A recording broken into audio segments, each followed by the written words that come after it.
Selamat sore para netizen dimanapun kita berada, salam inspirasi bagi kita semua. Pernyataan dari Profesor Mahfud MD begitu kan ya, bikin masyarakat Indonesia ini ada kepercayaan yang sangat luar biasa begitu. Ketika mengatakan bahwa Mahfud MD tantang KPK panggil dirinya untuk membicarakan masalah hutang kereta cepat ini. Apakah ada indikasi korupsi? Apakah ada indikasi markup di situ begitu kan? Ya, Profesor Mahfud MD dengan gentlenya begitu kan ya, menantang KPK. Yang sebelumnya KPK mengatakan kalau ada dugaan laporkan secara resmi, laporkan secara resmi. Kok sebegitu ngerinya begitu KPK ini? Nah, ini yang harus diteliti karena ada dugaan markup. Dugaan markupnya gini, Mas. Ya, itu harus diperiksa ini. Uang lari kemana? Yang bilang bahwa ada markup dari 17 juta US dollar menjadi 52 US dollar, itu yang bilang Antoni Budiawan. Jadi jangan, kalau mau menyelidiki betul KPK, panggil Antoni Budiawan karena dia yang bilang di situ. Sebelum saya kan bilang ini Antoni Budiawan bilang begitu. Kan gampang kalau itu. Dan sekarang ini mestinya kalau ada hal seperti itu tidak perlu laporan, langsung diselidiki. Itu perlu laporan tidak masuk akal. Padahal seharusnya KPK kan kalau ada dugaan dari masyarakat, seharusnya kan ditindak, jemput paksa begitu, jangan manja dong. Kan seharusnya kan begitu. Nampaknya Profesor Mahfud ini menantang KPK untuk memanggil dirinya.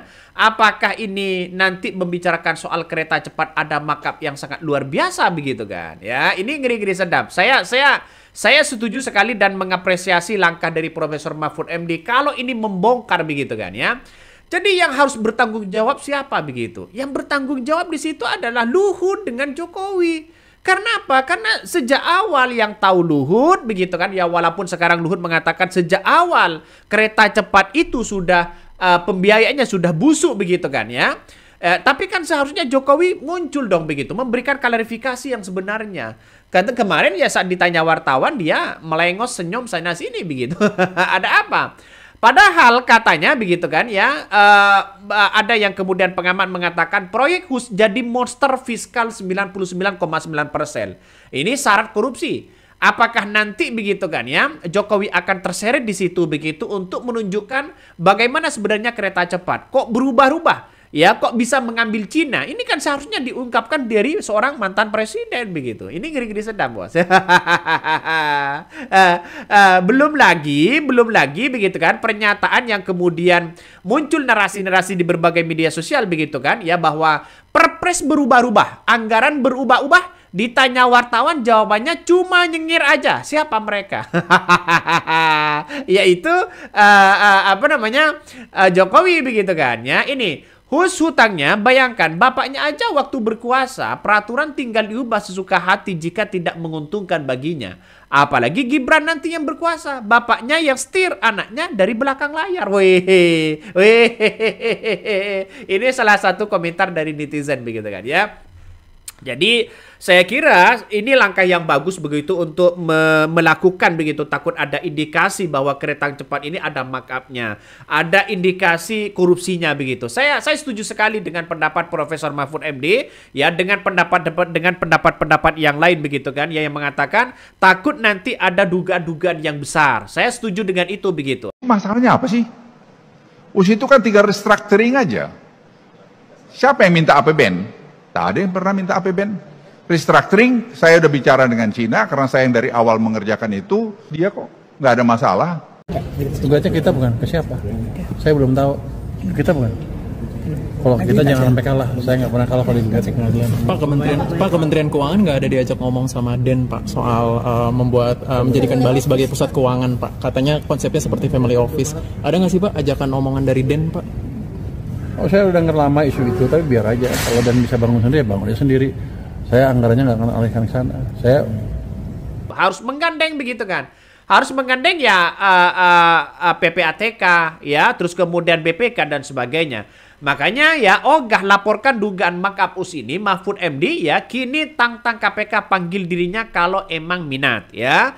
Mantan Menteri Koordinator Bidang Politik, Hukum dan Keamanan Menko Polhukam Mahfud MD ini kabarnya meminta KPK memanggil dirinya mengenai dugaan markup proyek HUS atau hutang kereta cepat begitu kan ya, yang dipaparkan melalui kanal YouTube-nya, dan Profesor Mahfud MD ini mengaku sangat heran ya dia dan bingung kenapa KPK justru meminta ya membuat dirinya laporan secara resmi, padahal seharusnya kan jemput bola begitu kan, seharusnya kan begitu, tapi nggak tahu lagi kenapa ini kok tiba-tiba KPK dilaporkan secara resmi begitu kan. Apakah jangan-jangan takut karena ini adalah proyek seorang Jokowi?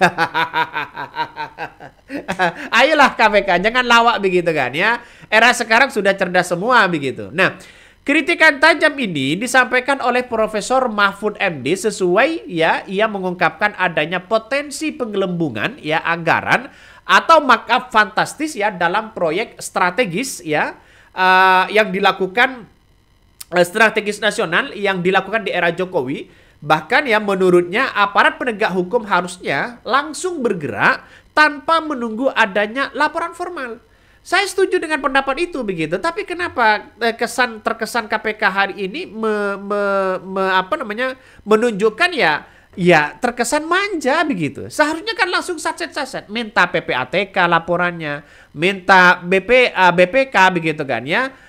Takut ada sesuatu hal yang kemudian ya ada kong kali kong begitu, atau takut ada markupnya dan sebagainya. Nah, pernyataan Profesor Mahfud ini mengatakan begini, ini agak aneh ini, KPK meminta saya melapor tentang dugaan markup HUS di dalam hukum pidana.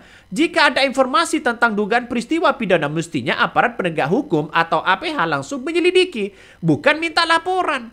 Bisa juga memanggil sumber info untuk dimintai keterangan, ujar Profesor Mahfud MD dalam cuitannya begitu. Ngeri kan? Jadi nggak tahu lagi konsepnya KPK ini gimana begitu. Saya cukup banggalah ya Profesor Mahfud MD buka-bukaan ya, transparan kepada publik untuk menunjukkan apakah ini ada indikasi markup soal kereta cepat ini begitu, harus diperiksa begitu. Saya setuju dengan pendapat Profesor Mahfud MD. Nah, setidaknya begitu kan, ini KPK harus terjun. Setidaknya KPK harus turun ke bawah untuk menyelidiki itu. Gandeng PPATK, gandeng BPK untuk melakukan investigasi. Nah, Profesor Mahfud MD ini menegaskan bahwa informasi mengenai dugaan korupsi ini sudah menjadi konsumsi publik, sehingga tidak ada alasan bagi KPK ya untuk pasif ya, untuk terus memantau, memeriksa, menyelidiki di situ begitu, apakah ada dugaan-dugaan markupnya atau bagaimana begitu. Nah, ia mengatakan bahwa sumber awal informasi tersebut bukanlah dari dirinya, melainkan ya tayangan diskusi di sebuah stasiun televisi yang menghadirkan para ahli ya. Mahfud MD lantas yang menantang KPK untuk memanggil saja dirinya untuk menunjukkan sumber informasi awal dugaan markup tersebut. Saya kira ini langkah yang bagus begitu. Jadi mau tidak mau ya apa yang disampaikan oleh Profesor Mahfud MD di situ ya mau tidak mau harus direspon dengan baik oleh KPK. Justru Mahfud MD membantu KPK begitu. Ini Mahfud MD juga meminta KPK memanggil Anton Budewan dan Agus Pembagio yang menjelaskan dugaan markup tersebut. Dia di sisi lain KPK tetap bersikukuh mendorong Mahfud untuk membuat laporan resmi. Juru bicara KPK ya Prasetyo menyatakan pihaknya terbuka untuk mendalami data yang dimiliki oleh Profesor Mahfud MD. Nah, masa iya kalau cuma itu tiba-tiba kepanasan begitu.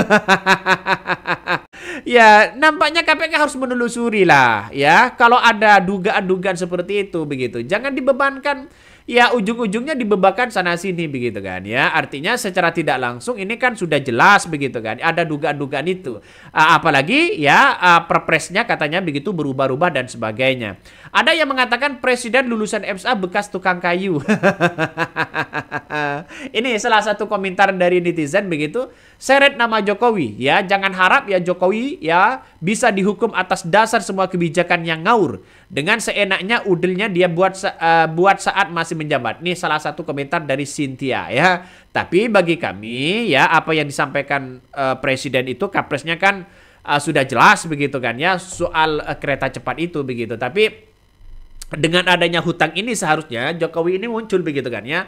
Seharusnya Jokowi ya jumpa pers lah untuk menyampaikan apa yang sebenarnya terjadi biar menjadi transparan kepada publik. Biar tidak menjadi spekulasi-spekulasi begitu kan ya. Apalagi nama-nama Jokowi diseret dalam soal kereta cepat ini begitu. Artinya harus memberikan klarifikasi karena ini adalah Jokowi yang membangun begitu kan ya atas ide Jokowi itu sendiri. Ya maka dari saya pribadi menganggap bahwa Jokowi harus memberikan klarifikasi begitu kan ya, walaupun sekarang ini masih belum menemukan dugaan korupsi atau markup dan sebagainya, tapi tanda-tanda untuk menjurus ke indikasi ya di situ sudah sudah terang benderang begitu kan ya. Makanya ini harus ada investigasi begitu biar menemukan titik temu itu begitu.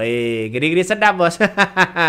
Kata netizen, coba kita baca komentar-komentar dari netizen ya. Saya lebih percaya kepada Profesor Mahfud MD daripada Termol. Bang, coba kolaborasilah bang ya, contoh sesuai dengan ya ijazah palsu. Itu artinya cuma satu begitu kan ya, Mahfud tidak punya data apapun yang mengenai hal tersebut. Dia hanya meneruskan omongan ya Agus Pembagio. Ya kita tunggu saja begitu. Kita tunggu saja. Karena bukti-bukti seperti ini harus ada PPATK, harus ada BPK begitu secara detail begitu kan ya. Tapi kalau masyarakat meminta untuk diusut ya bukan tidak mungkin begitu. Ini salah satunya. Ini coba komentar netizen baca. Nih. Bukan tidak sopan dengan pemimpin sebelumnya, tapi dugaan adanya markup harus diusut. Nih, supaya tidak jadi beban Danantara dan juga negara karena permainan yang terjadi di lapangan. Ini saya kira ini langkah yang bagus apa yang disampaikan oleh para pengamat-pengamat itu begitu. Jadi KPK menurut saya pribadi begitu kan ya, melakukan investigasi begitu agar menemukan apa yang kemudian disampaikan oleh Profesor Mahfud MD, apa yang disampaikan oleh para pengamat-pengamat itu begitu untuk menunjukkan membantah begitu kan ya adanya suatu indikasi ya ada markup yang begitu luar biasa begitu. Makanya kebijakan-kebijakan ini kabarnya berubah-ubah dan sebagainya. Makanya dengan adanya seperti ini ayolah kita sadari bersama bahwa demi masa depan, demi masyarakat ya begitu kan ya biar tidak ada lagi kereta cepat yang kemudian menjadi beban negara hutang-hutangnya begitu. Coba kita baca komentar-komentar dari netizen begitu kan ya. Ada yang mengatakan proyek-proyek Jokowi hanya bikin beban ya, menghancurkan ekonomi rakyat negara. Ini salah satu rakyat bicara berkomentar. Adili Jokowi, wih, ngeri bos. Apa-apa harus adili Jokowi ini. Belum lagi begitu kan ya, belum lagi apa yang disampaikan oleh banyak pengamat yang mengatakan bahwa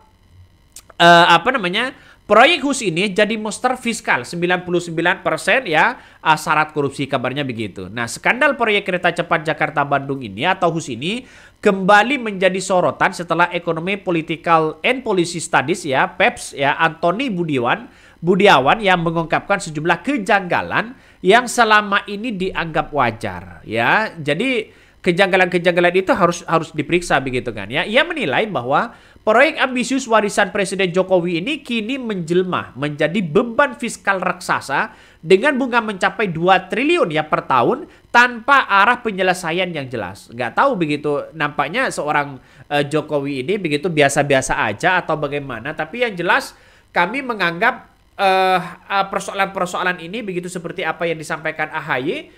Ya harus ada solusi begitu. Jangan kemudian lempar ke Danantara, lempar ke APBN. Ya, ini ujung-ujungnya tidak menemukan titik temu begitu. Sehingga Presiden Prabowo Subianto agak kebingungan. Maka lebih lanjut ya Antoni menilai bahwa keputusan-keputusan besar ya di balik proyek HUS ini bukan hasil kajian matang, melainkan upaya mencari ya pembenaran atas proyek yang sejak awal ini begitu tak visible ya secara ekonomi ya. Kenapa kok Jepang begitu kan ya menawarkan 0, berapa persen bunganya dibandingkan dengan Cina 2%? Ini kan harus ditelusuri juga begitu. Takut ada markup yang begitu luar biasa. Oke, mungkin itu yang kami sampaikan ya. Tonton terus di channel Hodari Podcast Rakyat ini. Jangan lupa di subscribe.